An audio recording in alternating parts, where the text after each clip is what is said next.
Nabulabog ang mundo ng mga residente ng Porac, Pampanga matapos ang magnitude 6.1 na lindol nitong Lunes.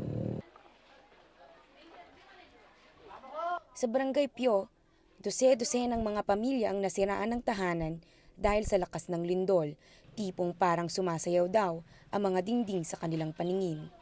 Nasa harapan po kami ng bahay. Buti wala kami sa loob.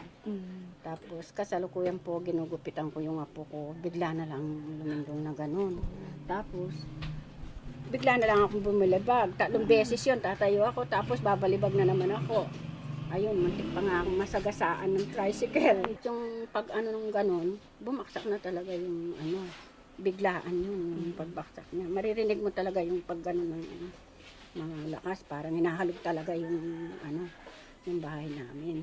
Ayon sa FIVOX, lampas 600 na aftershocks daw ang naitala matapos ang unang pagyanig noong Lunes. Ikinatakot naman ito ng mga pamilyang naninirahan malapit sa ground zero. Tumawag kay Mrs. Sabi niya maraming nasira. Saka itong bakod namin, nawasak po lahat. Mga kapatid ko, nasira yung mga bahay. Kami po walang natira sa mga TV, mga gamit, plato. Marami pong nasira. Kaya hanggang ngayon, naglilinis kami. Baka mamayang gabi, dito rin kami. Kasi po, nung pagkatapos ng lindol na kada 2 oras, lindol pa po, nung gabi na yun. Kaya dito, nagsisigawan yung mga tao rito. Maliban sa mga kabahayan, nagtamo rin ng sira ang mga simbahan at kalsada sa Pampanga.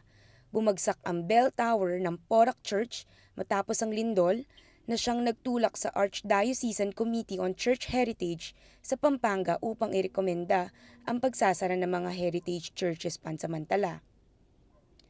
Ang mga rescue teams naman, lampas 1 araw nang naghahanap sa ground zero kung saan tumumba ang 4 na palapag na building ng Chusan Supermarket.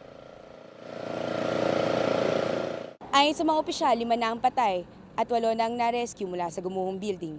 Umaasa naman ng mga rescuers na may 2 tao pa na nasa ilalim nito. Aika Ray Rappler, Pampanga.